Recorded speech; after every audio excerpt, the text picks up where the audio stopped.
নমস্কার, আমি ডক্টর সঞ্জয় শাস্ত্রী, মঙ্গলম ভবতু। আজকের ভিডিওটাতে বলবো কোন রাশির জন্য কোন ধাতু আপনাদের জন্য ফেভার, আপনাদের পজিটিভ ফল দিতে পারে।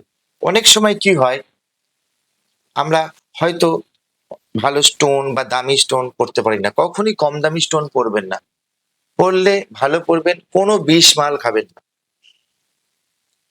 ধাতু ইউজ করে দেখতে পারেন। ধাতু অবশ্যই খুব বেশি ডাউন কাজ দেয় না, কিন্তু স্টার্টিং শুরু করার জন্য ধাতু আপনারা ইউজ করতে পারেন। প্রথমেই বলবো মেষ এবং বৃশ্চিক, আপনাদের অধিপতি মঙ্গল, তাহলে আপনাদের জন্য লোহা বা তামা, আত্মরক্ষা, আপনাদের আত্মশক্তি এবং উদ্যম। লোহা কি করে? আত্মরক্ষা করে, আত্মশক্তি বাড়ায় এবং উদ্যম দেয়। তামা, এই ধাতুগুলো আপনারা কিন্তু ইউজ করতে হবে। সুন্দর করে ডিজাইন করে কোনো আংটির মতো করে পরতে পারেন বা শরীরে কোনো অংশে রাখতে পারেন, এগুলো কিন্তু আপনাদের জন্য ভালো।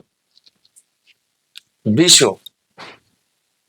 তাহলে হয়ে গেল মঙ্গল, শুক্র, বিশ্বর হয়ে গেল শুক্র। আপনাদের জন্য সোনা বা রূপো। সোনা আত্মবিশ্বাস বাড়ায় এবং রূপো কি করে? সৌন্দর্য আনে, স্নিগ্ধতা আনে, ধৈর্য বাড়ায় রূপো। এই ধাতুগুলো কিন্তু আপনারা ইউজ করতে হবে। সোনার অর্নামেন্টাল কিছু হার বা ব্রেসলেট বা আংটি করে পরলেন, রূপোর কোনো আংটি আপনি ইউজ করতে পারেন, বা রূপোর একটা কোনো হার পরলেন, রূপোর কোনো ব্রেসলেট করতে পারেন। বিশ্ব রাশির ক্ষেত্রে আপনাদের কিন্তু এটা আত্মশক্তি বাড়াবে, পজিটিভ রেজাল্ট দেবে। মিথুন ও কন্যা, এটা জানি আমরা বুধ, বুধ অধিপতি হয়ে গেল। তাহলে আপনারা ব্রোঞ্জ বা পারদ, এই ধাতুগুলো আপনারা কিন্তু ইউজ করতে পারেন। পারদের শিবলিঙ্গকে আপনারা পূজা করতে পারেন, ভীষণ ভালো কাজ দেয়। বাড়িতে পারদ রাখতে পারেন, বা শরীরের সঙ্গে কোথাও পারদের ছোট ছোট টুকরো পাওয়া যায়, সেগুলো আপনি এনে রাখতে পারেন। এগুলো ভীষণ ভালো কাজ দেয়, কারণ আপনাদের ব্যবসা এবং কর্মজীবনে মনোসংযোগ একটু চঞ্চলতা দেখা যায়। তার জন্য এই ধাতুগুলো আপনারা ইউজ করতে পারেন, যাতে মনোসংযোগ এবং চঞ্চলতাটা আপনার বৃদ্ধি পায়, মানে স্টেবল আসে আর কি। এই যে মনোসংযোগটা যাতে স্টেবল আসে। কর্কট, কর্কট আপনাদের হচ্ছে রূপো, সোনা এবং পিতল। কেমন? রূপো, সোনা, পিতল, এই ধাতুগুলো আপনারা ইউজ করতে পারেন। রূপোর এমন কোন অর্নামেন্টাল আপনি ইউজ করবেন যেটা সবসময় আপনি চোখে দেখতে পান। এটা কর্কট রাশির জন্য বললাম, যারা চোখের সামনে দেখতে পান, সেরকম জায়গায় আপনি সেটাকে ওয়্যার করুন বা পড়ুন, ধারণ করুন। এতে আপনাদের মানসিক স্থিরতা আসবে এবং কি হবে? মানসিক শক্তিও বৃদ্ধি পাবে। এই ধাতুগুলো আপনারা ইউজ করতে পারেন।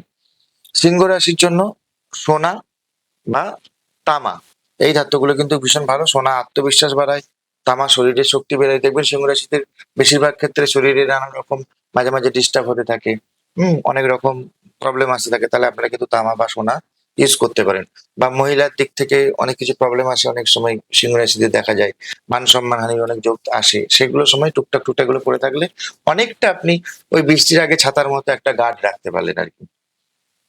তুলা রাশির ক্ষেত্রে রূপা বা প্লাটিনাম, প্লাটিনাম বা রূপা, এগুলো কিন্তু আপনারা ইউজ করতে পারেন।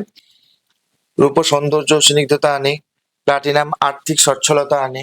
এগুলো কিন্তু আপনারা তুলা রাশির যারা জাতক জাতিকা আছে, রূপো বা প্লাটিনাম একটু হলেও ধাতু আপনারা শরীরে রাখুন, খুব ভালো পজিটিভ ফল পাবেন। আমি বলছি পাবেনই পাবেন, অবশ্যই পাবেন।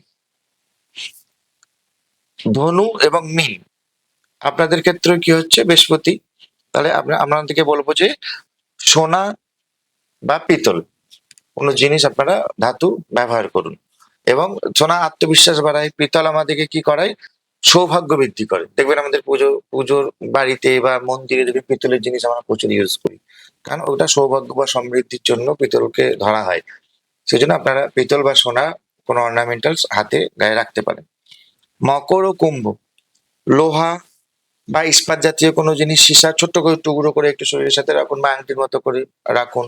বা আপনি বালা, এখন লোহার বা ইস্পাতের বালাও দেখবেন পাওয়া যায়, সেই রকম আপনি পড়তে পারেন। এগুলো একটু কম খরচে প্রাথমিক কিছু সাপোর্ট আপনাকে বলে রাখছি। এগুলো এগুলো বড় কোনো এর থেকে ফল ও আসে না, কিন্তু অনেক কিছু জিনিসের স্টার্টিংটা তো আমাদেরকে করতে হয়, নাহলে তো বড় জায়গায় যেতে পারবো না। এগুলো কিন্তু ধাতুগুলো কিন্তু আপনাদেরকে একটা পজিটিভ জায়গা দেয়। কর্মজীবনে স্থায়িত্ব, কঠিন পরিস্থিতিকে মোকাবেলা করার জন্য আপনারা কিন্তু এই মকর এবং কুম্ভকে লোহা, ইস্পাত, সীসার ব্যবহার আপনাদেরকে করতে বলছি, করুন, খুব ভালো থাকবেন। ধন্যবাদ। আবার পরে ভিডিও দেখা হবে। চ্যানেলটা ফলো করে রাখুন, সাবস্ক্রাইব করে রাখুন। আমারও ভীষণ ভালো লাগে আপনারা কমেন্টস করেন। এত সুন্দর, সুন্দর জিনিস আমাকে জানাতে বলেন। আমিও সেটা রিসার্চ করি। সেটাকে এক কাছে জোগাড় করে আপনাদেরকে প্রেজেন্ট করার চেষ্টা করি। ভালো লাগছে নিজেদের মধ্যে যে কমিউনিকেশন হচ্ছে এটা খুব ভালো লাগছে। ধন্যবাদ।